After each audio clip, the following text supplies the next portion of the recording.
ಎಲ್ಲರಿಗೂ ನಮಸ್ಕಾರ. ಮತ್ತೊಂದು ವಿಡಿಯೋಗೆ ಸ್ವಾಗತ. ನಾನು ನಿಮ್ಮ ಡಾರ್ಲಿಂಗ್ ಧನು. ಗೊತ್ತೇ ಇರುತ್ತೆ, ನಿನ್ನೆ ಎಪಿಸೋಡ್ ನೋಡಿದ್ಮೇಲೆ ಮುಖ್ಯವಾಗಿ ಕಾವ್ಯ ಮತ್ತು ಅಶ್ವಿನ್ ಅವರ ಜಗಳ ಆಗುತ್ತೆ. ಆ ಜಗಳದಲ್ಲಿ ತಪ್ಪು ಯಾರ್ದು ಅಂತ ತುಂಬಾ ಜನ ಕಾವ್ಯ ಬಗ್ಗೆ ನೆಗೆಟಿವ್ ಕಾಮೆಂಟ್ಸ್ ಮಾಡ್ತಾ ಇದ್ದಾರೆ. ಮುಖ್ಯವಾಗಿ ಸ್ಪಂದನ ಮತ್ತು ಮಾಳ ಅವರು ನಮ್ಮ ಧ್ರುವಂತ್ ಅವ್ರನ್ನ ಆಟದಿಂದ ತೆಗೆದಿದ್ದಾಗ್ಲಿ, ಸತೀಶ್ ಅವ್ರನ್ನ ಆಟದಿಂದ ಹೊರಗೆ ಇಟ್ಟಿದ್ದಾಗ್ಲಿ, ಕಾವ್ಯ ಮತ್ತು ಹೆಣ್ಮಕ್ಳು ಅಂದ್ರೆ ಮಹಿಳೆಯರ ಮಧ್ಯೆ ಒಂದು ಮನಸ್ತಾಪ ಬರುತ್ತೆ. ನಾವ್ ಯಾವ ಮಾಡಿದ್ದೇನೋ, ನಾನ್ ಮಾಡಿದ್ ಸರಿನಾ, ನೀನ್ ಮಾಡಿದ್ ಸರಿನಾ ಅಂತ. ಅಲ್ಲಿ ಕ್ಲಿಯರ್ ಕಟ್ ಆಗಿ ಹೇಳ್ಬೇಕಂದ್ರೆ ಕಾವ್ಯದು ತಪ್ಪ ಅಂತ ತುಂಬಾ ಜನ ಕಮೆಂಟ್ ಮಾಡ್ತಾರೆ. ಅದ್ರ ಬಗ್ಗೆ ತುಂಬಾ ನೀಟಾಗಿ ಸಂಕ್ಷಿಪ್ತವಾಗಿ ಮುಂದೆ ಮಾತಾಡೋಣ. ಇನ್ನು ಟಾಸ್ಕ್ ಅಂತ ಬಂದಾಗ ಧನುಷ್ ದಮ್ಮಿನ ಆಟಗಾರ ಅಂತ ಹೇಳ್ಬೋದು. ಯಾಕಂದ್ರೆ ಅಷ್ಟು ಚೆನ್ನಾಗಿ ಆಟ ಆಡ್ತಾರೆ, ಅಷ್ಟು ಚೆನ್ನಾಗೆಲ್ಲ. ಫಿಸಿಕಲ್ ಟಾಸ್ಕ್ ಅಂತ ಬಂದಾಗ ಇದು ಎಕ್ಸ್ಟ್ರೀಮ್ಲಿ ಗುಡ್ ಅಂತ ಹೇಳ್ಬೋದು. ಅದಾದ್ಮೇಲೆ ಅಭಿಷೇಕ್ ಕಂಪೇರ್ ಮಾಡಿದ್ರೆ ಧನುಷ್ ಗೌಡ ಅವರಿಗೆ ಸ್ವಲ್ಪ ಕಡಿಮೆನೆ ಅಂತ ಹೇಳ್ಬೋದು. ನಿಮ್ಗೆ ತುಂಬಾ ಡೌಟ್ ಗಳು ಬರ್ಬೋದು ಈ ಕಾವ್ಯ ಮತ್ತು ಅಶ್ವಿನಿ ಗೌಡ ಮೇಲೆ. ಅಲ್ಲಿ ತುಂಬಾ ಜನ ಹೆಣ್ಮಕ್ಳು 5 ಜನ ಮಾತಾಡ್ತಾರೆ, ಏನಂತ ಟೀಮ್ ಅಪ್ ಆಗಿ ಮಾತಾಡೋಣ, ಟೀಮ್ ಅಪ್ ಆಗಿ ಆಡೋಣ ಅಂತ. ಆದ್ರೆ ಅಲ್ಲಿ ಏನಾಗುತ್ತಂದ್ರೆ ಕಾವ್ಯ ಆಗ್ಲಿ ಅಶ್ವಿನಿ ಆಗ್ಲಿ ನಾನ್ ನಿನ್ಗೆ ಹೆಲ್ಪ್ ಮಾಡ್ತೀನಿ, ನಾನ್ ನಿನ್ಗೆ ಹೆಲ್ಪ್ ಮಾಡ ಅಂತ ಎಲ್ಲೂ ಮಾತಾಡ್ಕೊಂಡಿಲ್ಲ. ಕೇವಲ ಹೆಣ್ಮಕ್ಳು ಮಾತಾಡ್ಕೊಂತಾರೆ ಅಷ್ಟೇ. ಮೇಲ್ ಫಿಮೇಲ್ ಅಂತ ಬಂದಾಗ ಅವರು ಗಂಡ್ಮಕ್ಳ ಗುಂಪಾಗಿ ಮಾತಾಡ್ತಿರ್ತಾರೆ, ನಾನ್ ನಿನ್ಗೆ ಹೆಲ್ಪ್ ಮಾಡೋಣ, ನಾನ್ ನಿನ್ಗೆ ಹೆಲ್ಪ್ ಮಾಡ್ತೀನಿ ಅಂತ. ಹೆಣ್ಮಕ್ಳು ಅದೇ ರೀತಿ ಹೆಲ್ಪ್ ಮಾಡ್ತಾರೆ. ಬಟ್ ಕಾವ್ಯ ಅವರು ಅಲ್ಲಿ ಕ್ಲಿಯರ್ ಕಟ್ ಆಗಿ ಹೇಳ್ಬೇಕಾಗಿತ್ತು. ಯಾಕಂದ್ರೆ ನಾನು ಈ ರೀತಿ ಮಾಡಲ್ಲ, ನಾನು ಗಿಲ್ಲಿ ಮತ್ತು ಚಂದ್ರಪ್ರಭಾ ಹತ್ರ ಮಾತಾಡ್ತಾ ಇದ್ದೀನಿ, ಅವ್ರ ಹತ್ರ ಮಾತಾದ್ಮೇಲೆ ನಿನ್ಗೆ ಫುಲ್ ಕ್ಲಾರಿಟಿ ಕೊಡ್ತೀನಿ ಅಂತ ಹೇಳ್ಬೋದಾಗಿತ್ತು. ಬಟ್ ಅದೇನು ಹೇಳ್ದಾರೆ ಅವ್ರ ಮನಸ್ಸಲ್ಲಿ ಇಟ್ಕೊಂಡು ಆಟ ಆಡ್ತಾರೆ ಅನ್ಸುತ್ತೆ. ನನ್ಗನ್ಸಿದ್ದು ಅದನ್ನೇ. ಯಾಕಂದ್ರೆ ಆ ರೀತಿ ಮಾಡಬಾರ್ದು. ಈಗ ಒಂದ್ಸಲ ಮಾತು ಕೊಟ್ಮೇಲೆ ಆ ಮಾತು ಉಳಿಸ್ಕೊಳೋದು ತುಂಬಾ ಇದಾಗಿರುತ್ತೆ. ಆಕ್ಚುಲಿ ಕ್ಯಾಮ್ರಾ ಇರ್ತಾವೆ, ಎಲ್ಲ ಫೋಕಸ್ ಇರುತ್ತೆ, ಎಲ್ಲ ನೋಡ್ತಾ ಇರ್ತಾರೆ ಜನ ಅಂತ. ಇಲ್ಲಿ ಕಾವ್ಯ ತಪ್ಪ ಇಲ್ಲ ನಮ್ಮ ಅಶ್ವಿನಿ ಅಲ್ಲಿರೋ ಗುಂಪುಗಳೆಲ್ಲ ತಪ್ಪ ಅಂತ ಹೇಳಕ್ ಆಗಲ್ಲ. ಇನ್ನೊಬ್ಬರ ಮೇಲೆ ಬ್ಲೇಮ್ ಮಾಡಕ್ಕೂ ಬರಲ್ಲ. ಅಲ್ಲಿ ಇವರು ಆಗ್ಲಿ ಅವರು ಆಗ್ಲಿ ಕ್ಲಿಯರ್ ಕಟ್ ಆಗಿ ನಾನ್ ನಿನ್ಗೆ ಹೆಲ್ಪ್ ಮಾಡ್ತೀನಿ, ನೀ ನನಗೆ ಹೆಲ್ಪ್ ಮಾಡ ಅಂತ ಎಲ್ಲೂ ಹೇಳ್ಕೊಂಡಿಲ್ಲ. ಆದ ಕಾರಣ ಅಲ್ಲಿ ಏನಾಗುತ್ತೆ ಅಂದ್ರೆ ಇದೆ ತಪ್ಪು 100% ಕಾವ್ಯದೇ ಇದೆ. ಕಾರಣ ಏನ್ ಗೊತ್ತಾ, ಅವರು ಅಲ್ಲಿ ಹತ್ರ ಟೀಮ್ ಅಪ್ ಆಗಿ ಆದಾಗ ಒಂದ್ಸಲ ಅವೆಲ್ಲ ಮಾತಾಡ್ತಾರೆ. ಅಲ್ಲಿ ಸ್ಟಾರ್ಟ್ ಮಾಡಿದ್ದೆ ಟೀಮ್ ಅಪ್ ಆಗೋಣ ಅಂತ ಕಾವ್ಯ ಅವರಿಂದ. ಅದು ಬೆಡ್ರೂಮ್ ಅಲ್ಲಿ ಹೋಗಿ ರೂಮ್ ಅಲ್ಲಿ ಹೋಗಿ ಮಾತಾಡ್ಬೇಕಾದ್ರೆ ಅವ್ರು ಹೇಳ್ಬೇಕಾಗಿತ್ತು ಏನಂತ, ನಾನು ಇನ್ನು ಗಿಲ್ಲಿ ಮತ್ತು ಚಂದ್ರಬಾಬು ಜೊತೆ ಮಾತಾಡ್ತಾ ಇದ್ದೀನಿ, ಗಿಲ್ಲಿ ಜೊತೆ ಮಾತಾಡ್ತಾ ಇದ್ದೀನಿ, ಗಿಲ್ಲಿ ಏನ್ ಮಾಡಿದ್ರು ಅದನ್ನ ಹೇಳಿ ನಿಮ್ಗೆ ಹೇಳ್ತೀನಿ ಅಂತ ಕ್ಲಿಯರ್ ಕಟ್ ಆಗಿ ಹೇಳ್ಬೋದಾಗಿತ್ತು. ಬಟ್ ಅಲ್ಲಿ ಹೇಳಲಿಲ್ಲ. ಅದು ಸ್ಟ್ರಾಟಜಿ ಆಗಿರ್ಬೋದು. ಆ ಸ್ಟ್ರಾಟಜಿ ಏನಾಗುತ್ತೆ ಅಂದ್ರೆ ಹೊರಗಡೆ ನೋಡೋ ಪ್ರೇಕ್ಷಕರಿಗೆ ತುಂಬಾ ನೆಗೆಟಿವ್ ಆಗಿ ಕಾಣುತ್ತೆ. ಇದರಿಂದ ಓಟ್ಸ್ಗೆ ಬರೋ ಎಫೆಕ್ಟ್ ಕೂಡ ಆಗುತ್ತೆ. ಯಾಕಂದ್ರೆ ನೀವು ನೋಡದೆ ನಿನ್ನೆ ತುಂಬಾ ಜನ ನೆಗೆಟಿವ್ ಕಮೆಂಟ್ಸ್ ಮಾಡ್ತಾ ಇದ್ರು, ಲೈವ್ ಅಲ್ಲಿ ಆಗಿರ್ಬೋದು, ಸೋಷಿಯಲ್ ಮೀಡಿಯಾ ಆಗಿರ್ಬೋದು. ಎಪಿಸೋಡ್ ನೋಡಿದಾಗ ತುಂಬಾ ಜನ ಸ್ವಲ್ಪ ನೆಗೆಟಿವ್ ಆಗಿ ಕಾಣ್ತಾ ಇದೆ. ಕಾವ್ಯ ಅವರ ಕಳ್ಳಾಟ ಬಯಲಾಯ್ತಾ ಅಂತ ಕೂಡ ಬರಿತಾ ಇದ್ದಾರೆ. ಮುಖ್ಯವಾಗಿ ಏನಂದ್ರೆ ಇಲ್ಲಿ ಅಶ್ವಿನಿ ಆಗಿರ್ಬೋದು, ರಾಸಿಕಾ ಆಗಿರ್ಬೋದು, ಅಲ್ಲಿರೋ ಒಂದು ನಮ್ಮ ಜಾಹ್ನವಿ ಆಗಿರ್ಬೋದು, ಇವರೆಲ್ಲ ಅಂದ್ರೆ ಇಲ್ಲಿ ಮೇನ್ ಇಂಪಾರ್ಟೆಂಟ್ ಆಗಿ ರಾಸಿಕಾ ಮತ್ತು ಜಾಹ್ನವಿಗೆ ಇವರಿಬ್ಬರಿಗೇನೆ ಅವ್ರ ಮೇಲೆ ಸ್ವಲ್ಪ ಫೀಲ್ ಆಗಿರೋದು ಏನಂತ ನಮ್ಗೆ ಹೆಲ್ಪ್ ಮಾಡಿಲ್ಲ ಅಂತ. ಅಲ್ಲ, ಯಾರೋ ಒಬ್ರು ಔಟ್ ಆಗ್ಲೇಬೇಕು. ಇಲ್ಲಿ ಅವರು ಕ್ಲಿಯರ್ ಕಟ್ ಆಗಿ ಕೇಳಲಿಲ್ಲ, ಕಾವ್ಯನೂ ಕ್ಲಿಯರ್ ಕಟ್ ಆಗಿ ಕೇಳಲಿಲ್ಲ. ಮಾತಾಡ್ಕೊಂಡಿದ್ರೆ ಅಷ್ಟೇ, ನಮ್ಗೆ ಹೆಲ್ಪ್ ಮಾಡೋಣ, ನಿಮ್ಗೆ ಹೆಲ್ಪ್ ಮಾಡೋಣ ಅಷ್ಟೇ ಅಂತ. ಆದ್ರೆ ಯಾರು ಕೂಡ ಅದೇನ್ ಹೇಳ್ತಾರೆ, ಕಟ್ಗೆ ಮುರಿದಂಗೆ ಮಾತಾಡ್ತೀವಂತಲ್ಲ, ಆ ರೀತಿ ಯಾರು ಹೇಳಿಲ್ಲ. ಅಲ್ಲಿ ಹೆಲ್ಪ್ ಮಾಡ್ಲೇಬೇಕು, ಮಾಡೇ ಮಾಡ್ತೀನಿ ಅಂತ. ಆದ ಕಾರಣ ಅಲ್ಲಿ ಏನಾಗುತ್ತೆ ಅಂದ್ರೆ ಇಬ್ಬರನ್ನು ಬ್ಲೇಮ್ ಮಾಡಕ್ಕಾಗಲ್ಲ. ಸ್ವಲ್ಪ ಕಂಪೇರ್ ಮಾಡಿ ನೋಡಿದ್ರೆ, ಲೈವ್ ಅಲ್ಲಿ ನೋಡಿದಾಗ, ಎಪಿಸೋಡ್ ನೋಡಿದಾಗ ಮನುಷ್ಯರಿಗೆ ಮನಸ್ಸು ಏನು ಯಾವ ರೀತಿ ಕ್ರಿಯೇಟ್ ಆಗುತ್ತೆ ಅಂದ್ರೆ ಅಲ್ಲಿ ಕ್ಲಿಯರ್ ಕಟ್ ಆಗಿ ತಪ್ಪು ಮಾಡಿದ್ದು ಕಾವ್ಯನೇ ಅಂತ ಅನಿಸುತ್ತೆ. ಮತ್ತೆ ನೀವು ಎಪಿಸೋಡ್ ನೋಡಿದಾಗ ಕಾವ್ಯ ತಪ್ಪ, ಅಲ್ಲಿರೋ ಫಿಮೇಲ್ ಕಂಟೆಸ್ಟೆಂಟ್ಗಳ ತಪ್ಪ ಅಂತ ನೀವು ಕಮೆಂಟ್ ಮಾಡಿ. ಇನ್ನ ವಿಷಯಕ್ಕೆ ಬಂದ್ಬಿಡೋಣ. ಈ ವಿಷಯದಲ್ಲಿ ಟಾಸ್ಕ್ ಅಂತ ಬಂದಾಗ ಎಕ್ಸ್ಟ್ರೀಮ್ಲಿ ಗುಡ್ ಪರ್ಫಾರ್ಮರ್ ಅಂತ ಹೇಳ್ಬೋದು. ಯಾಕಂದ್ರೆ ತುಂಬಾ ಅಲ್ಲಿ ಏನಂದ್ರೆ ಅಲ್ಲಿರೋ ಇವ್ರಿದಾರಲ್ಲ, ಅಲ್ಲಿ ಫೈನಲಿಸ್ಟ್ ಆಗಿರೋ ಸ್ಪಂದನ ಆಗಿರ್ಬೋದು, ಮಾಳು ಆಗಿರ್ಬೋದು, ನಮ್ಮ ಅಶ್ವಿನಿ ಗೌಡ ಆಗಿರ್ಬೋದು, ಸುಧೀರ್ ಆಗಿರ್ಬೋದು, ಏನ್ ಮಾಡ್ತಾರೆ ಅಂದ್ರೆ ಅಲ್ಲಿ ಅವ್ರಿಗೆ ಯಾರಾದ್ರೂ ಟಾಪ್ ಕಾಂಪಿಟೇಟರ್ ಆಗ್ತಾರೋ ಅವ್ರನ್ನ ಗೇಮ್ ಇಂದ ಹೊರಗಡೆ ಇಡೋ ಚಾನ್ಸಸ್ ತುಂಬಾ ಹೈ ಇರುತ್ತೆ. ಆದ ಕಾರಣ ಅವಾಗ ಏನಾಗುತ್ತೆ ಅಂದ್ರೆ ಕ್ಲಿಯರ್ ಕಟ್ ಆಗಿ ಯಾರಾದ್ರೂ ಫಿಟ್ ಇರ್ತಾರೆ, ಯಾರು ಟಾಸ್ಕ್ ಆಡ್ತಾರೆ ಅವ್ರನ್ನ ಹೊರಗಿಡಕ್ಕೆ ಪ್ರಯತ್ನ ಪಡ್ತಾರೆ. ಅವ್ರು ಮಾಡಿದ್ದು ಕೂಡ ಅದನ್ನೇ. ಫಸ್ಟ್ ನಮ್ಮ ಧನುಷ್ ಔಟ್ ಆಗ್ತಾರೆ, ಆಮೇಲೆ ಅಭಿಷೇಕ್ ಅವರು ಕೂಡ ಪ್ರಯತ್ನ ಪಡ್ತಾರೆ. ಆಟ ಕೂಡ ತುಂಬಾ ಚೆನ್ನಾಗಿ ಆಡ್ತಾರೆ ಅನಿಸ್ತಾ ಇತ್ತು. ಅವರು ಕೂಡ ಸ್ವಲ್ಪ ಆಟದಿಂದ ಹೊರಗಿಡ್ತಾರೆ.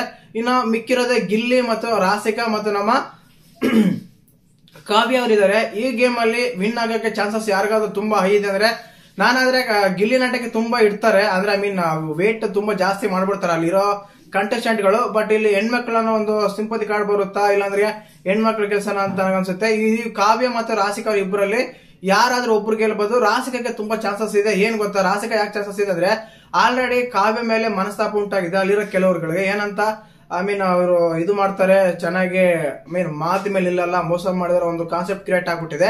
ಆದ ಕಾರಣ ಏನಾಗ್ತಂದ್ರೆ ಅಲ್ಲಿ ರಾಸಿಕ್ ಅವರಿಗೆ ತುಂಬಾ ಹೆಲ್ಪ್ ಕೂಡ ಆಗುತ್ತೆ.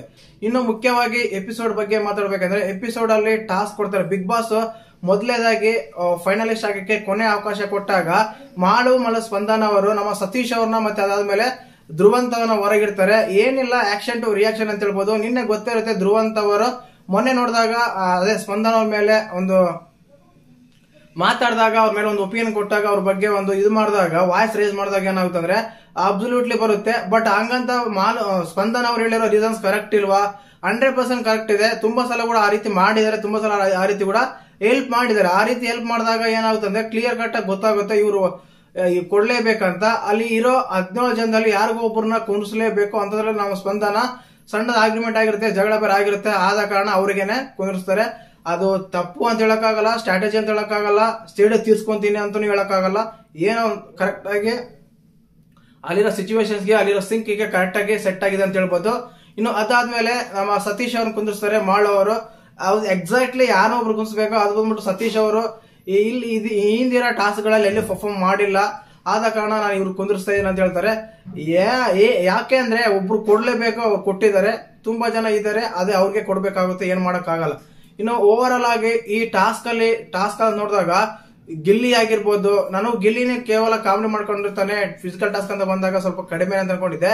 ಬಟ್ ಗಿಲ್ಲಿ ಕೂಡ ತುಂಬಾ ಚೆನ್ನಾಗಿ ಫಿಸಿಕಲ್ ಟಾಸ್ಕ್ ಆಡ್ದ, ತುಂಬಾ ಚೆನ್ನಾಗಿ ಆಡಿದ್ರು. ಆಕ್ಚುಲಿ ಈ ರೀತಿಯ ಟಾಸ್ಕ್ ಗಳಿದ್ದಾಗ, ಈ ರೀತಿ ಒಂದು ಆಟ ಇದ್ದಾಗ, ಗೇಮ್ ಇದ್ದಾಗ ತುಂಬಾ ಚೆನ್ನಾಗಿ ಇಷ್ಟ ಆಗುತ್ತೆ.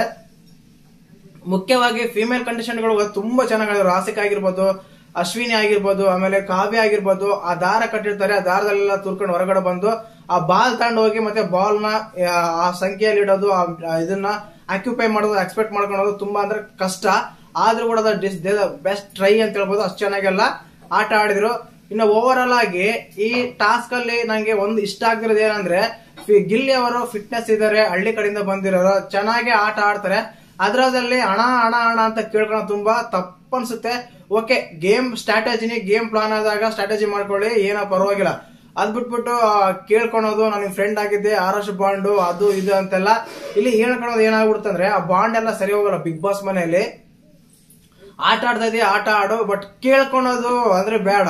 ಸ್ಟ್ರಾಟಜಿ ಗೇಮ್ ಪ್ಲಾನ್ ಮಾಡ್ಕೊಳ್ಳಿ, ಇಬ್ಬರು ಒಂದೇ ಒಂದು ಇದು ಪ್ಲಾನ್ ಮಾಡ್ಕೊಳ್ಳಿ. ಅದ್ ಬಿಟ್ಬಿಟ್ಟು ಅಣ್ಣ ಅಪ್ಪ ಅಂತ ಕೇಳ್ಕೊಳೋದು ಅದು ಪ್ರೇಕ್ಷಕರಿಗೆ ಕೆಲವ್ರಿಗೆ ಇಷ್ಟ ಆಗಲ್ಲ. ಆದ ಕಾರಣ ಅದು ದೂರ ಇದ್ರೇನೆ ಚಂದ ಅಂತ ಅನ್ಸುತ್ತೆ. ಇನ್ನು ಅದಾದ್ಮೇಲೆ ಮುಖ್ಯವಾಗಿ ಮಾತಾಡಲೇಬೇಕು, ಈ ಇದ್ರಲ್ಲಿ ನಮ್ಮ ಧ್ರುವಂತ್ ಅವರು ಇವ್ರ ಬಗ್ಗೆ ಮಾತಾಡ್ತಾರೆ. ಯಾರ ಬಗ್ಗೆ?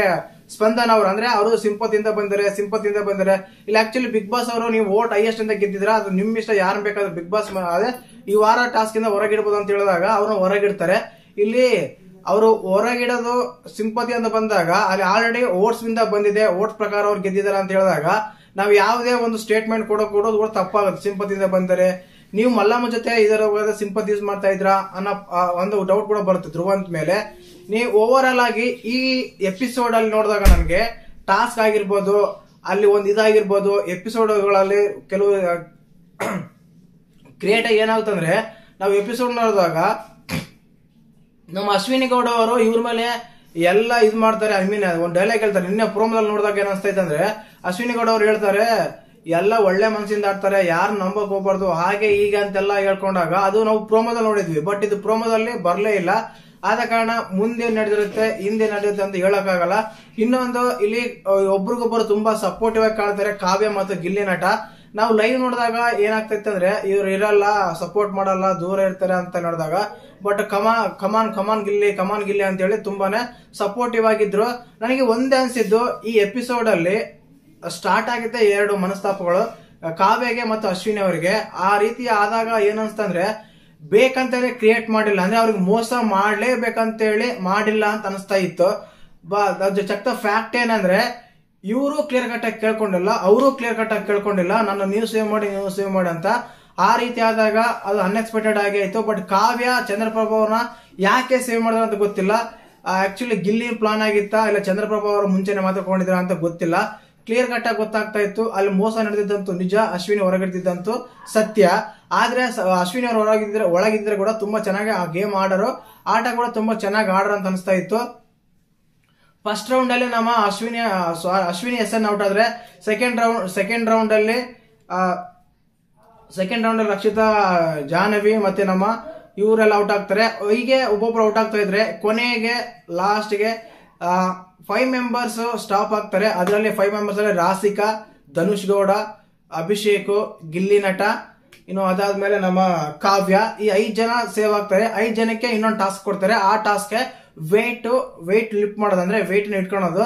ಆ ವೇಟ್ ಲಿಫ್ಟ್ ಮಾಡೋದ್ರಲ್ಲಿ ಹೇಳ್ದಲ್ಲ ಸ್ಟಾರ್ಟಿಂಗ್ ಅಲ್ಲಿ ನಾನು, ಧನುಷ್ ಗೌಡಗೆ ಮುಖ್ಯವಾಗಿ 10 kg ಸಿಗುತ್ತೆ ಸ್ಟಾರ್ಟಿಂಗ್ ಅಲ್ಲೇನೆ. ಬಟ್ ಕಾವ್ಯಗೆ 2 kg ಸಿಗುತ್ತೆ, ನಮ್ಮ ಗಿಲ್ಲಿಗೆ 5 kg ಸಿಗುತ್ತೆ, 7.5 ಸಿಗುತ್ತೆ. ಹೀಗೆ ಸಪ್ರೇಟ್ ಸಿಕ್ಕಾಗ ಏನಾಗ್ತಂದ್ರೆ ವೇಟ್ ಆಲ್ಮೋಸ್ಟ್ ಸ್ಟಾರ್ಟಿಂಗ್ ಅಲ್ಲಿ ತೂಕಾದಾಗ ಧನುಷ್ ಅವರ ಇಸ್ ಎ ಗುಡ್ ಪರ್ಫಾರ್ಮರ್ ಅಂತ ಹೇಳ್ಬೋದು. ಅಷ್ಟು ಚೆನ್ನಾಗೆಲ್ಲ ಆಟ ಆಡಿದ್ರು. ಇನ್ನು ಅದಾದ್ಮೇಲೆ ಒಬ್ಬೊಬ್ಬರನ್ನ ಟಾರ್ಗೆಟ್ ಮಾಡ್ತಾರೆ. ಇವ್ರು ಆಲ್ರೆಡಿ ಫಿಕ್ಸ್ ಆಗಿರ್ತಾರೆ ಏನಂತ. ಅಲ್ಲಿರೋ 4 ಜನ ಫೈನಲ್ ಕಂಟೆಸ್ಟೆಂಟ್ ಗಳು ಏನಂತಂದ್ರೆ, ನಾವು ಯಾರಾದ್ರೆ ನಮಗೆ ಟಫ್ ಕಂಟೆಂಟ್ ಆಗ್ತಾರೋ ಅವ್ರನ್ನ ತೆಗಿಬೇಕಂತ. ಅದರಲ್ಲಿ ಧನುಷ್ ಟಾರ್ಗೆಟ್ ಮಾಡ್ತಾರೆ, ಅಭಿಷೇಕ್ ಟಾರ್ಗೆಟ್ ಮಾಡ್ತಾರೆ. ಇನ್ನು ಮುಖ್ಯರೇ ಇವರು. ಈ ರೀತಿ ಟಾಸ್ಕ್ ಆದಾಗ ತುಂಬಾನೇ ಚೆನ್ನಾಗಿ ಆಡ್ತಾರೆ ಅಂತ ಹೇಳ್ಬೋದು. ಆ ರೀತಿ ಇತ್ತು ನಿನ್ನ ಗೇಮ್. ಮತ್ತೆ ನಿಮ್ಗೆ ನೋಡಿದಾಗ ಮುಖ್ಯವಾಗಿ ಸ್ಪಂದನ, ಮಾಳು, ಆ ಧ್ರುವಂತವನ್ನ ಸತೀಶ್ ಅವರ ಹೊರಗಿಟ್ಟಿದ್ದು ಕರೆಕ್ಟ್ ಏನಾ, ಅದಾದ್ಮೇಲೆ ಕಾವ್ಯ ಮಾಡಿದ್ ಕರೆಕ್ಟ್ ಏನದ. ಅದು ಸ್ಟ್ರಾಟಜಿ ಅಂತಾನು ಹೇಳಕ್ಕಾಗಲ್ಲ, ಮೋಸ ಅಂತಾನು ಹೇಳಕ್ಕಾಗಲ್ಲ, ಏನಂತ ಹೇಳಕ್ಕಾಗಲ್ಲ. ನಾವ್ ಎಪಿಸೋಡ್ ಆದಾಗ ಏನನ್ಸುತ್ತೆ ಅಂದ್ರೆ ಕಾವ್ಯ ಪ್ರೀ ಪ್ಲಾನ್ ಅಂತೂ ಇಲ್ಲ. ಯಾಕಂದ್ರೆ ಸ್ಟಾರ್ಟಿಂಗ್ ಅಲ್ಲಿ ಎಲ್ಲಿ ಕೂಡ ಗಿಲ್ಲಿ ಹತ್ರ ಆಗ್ಲಿ, ಚಂದ್ರಪ್ರಭು ಹತ್ರ ಆಗ್ಲಿ, ಇಲ್ಲ ಕಂಟೆಸ್ಟೆಂಟ್ ಆದ್ರೆ ನಾನು ಈ ರೀತಿ ಆಡೋಣ, ಈ ರೀತಿ ಮಾಡೋಣ ಅಂತ ಹೇಳಲಿಲ್ಲ. ಅದು ಎಕ್ಸ್ಪೆಕ್ಟ್ ಅನ್ಎಕ್ಸ್ಪೆಕ್ಟೆಡ್ ಅಂತಾನೆ ಹೇಳ್ಬೋದು. ಯಾಕಂದ್ರೆ ಇಲ್ಲಿ ಅದಾದಾಗ ಅಲ್ಲಿರೋ ರಾಸಿಕ್ ಆಗಿರ್ಬೋದು, ನಮ್ಮ ಅಶ್ವಿನಿ SN ಆಗಿರ್ಬೋದು, ಮಾತಾಡಿದ್ದು ನಿಜ. ಆದ್ರೆ ಅಲ್ಲಿ ಏನಾಗುತ್ತೆ ಅಂದ್ರೆ ನಮ್ಗೆ ನೋಡಿದಾಗ ಬೇಕಂತಲೇ ಮಾಡಿದ್ರ, ಕಳ್ಳ ಆಟ ಆಡಿದ್ರ ಅಂತ ಅನ್ಸಲ್ಲ. ಮತ್ತೆ ನನಗೆ ಅನ್ಸಿದ್ದು ಅಷ್ಟೇನಿದು. ಮತ್ತೆ ನಿಮ್ಗೆ ಅನ್ಸಂತ ಕಮೆಂಟ್ ಮಾಡಿ. ಇನ್ನ ಮನಸ್ತಾಪಗಳು ಶುರುವಾಗ್ತವೆ ಇವಾಗಿಂದ. ಇದು ಆಟ ಚೆನ್ನಾಗಿರೋದು. ಬಟ್ ಈ ವಾರ ಫಿನಾಲೆ ಇರುತ್ತೆ. ಈ ಫಿನಾಲೆಯಲ್ಲಿ ಯಾರೆಲ್ಲ ಹೋಗ್ತಾರೆ ಗೊತ್ತಿಲ್ಲ. ಸುಮಾರಾಗಿ 6 ರಿಂದ 7 ಜನ ಬರ್ತಾರೆ ಅಂತ ಹೇಳ್ತಾ ಇದಾರೆ. ಅಂದ್ರೆ 6-7 ಜನ ಹೋದ್ರೆ ಮತ್ತೆ 6-7 ಜನ ಬರ್ತಾರೆ ವೈಲ್ಡ್ ಕಾರ್ಡ್ ಎಂಟ್ರಿ ಬರ್ತಾರ ಅಂತ. ನೋಡೋಣ ಯಾವ ರೀತಿ ಎಲ್ಲ ಬದಲಾವಣೆ ಆಗುತ್ತಂತ. ಮತ್ತೆ ನಿಮ್ಗೆ ಎಪಿಸೋಡ್ ನೋಡಿದಾಗ ಏನು ಅಂತ ಕಮೆಂಟ್ ಮಾಡಿ. ಹಾಗೇನೆ ಚಾನಲ್ ಯಾರು ಹೊಸ ನೋಡ್ತೀರಾ ಮಿಸ್ ಮಾಡಿದ್ರೆ ಸಬ್ಸ್ಕ್ರೈಬ್ ಮಾಡಿ, ಲೈಕ್ ಮಾಡಿ, ಶೇರ್ ಮಾಡಿ. ಜೈ ಹಿಂದ್, ಜೈ ಕರ್ನಾಟಕ ಮಾತೆ.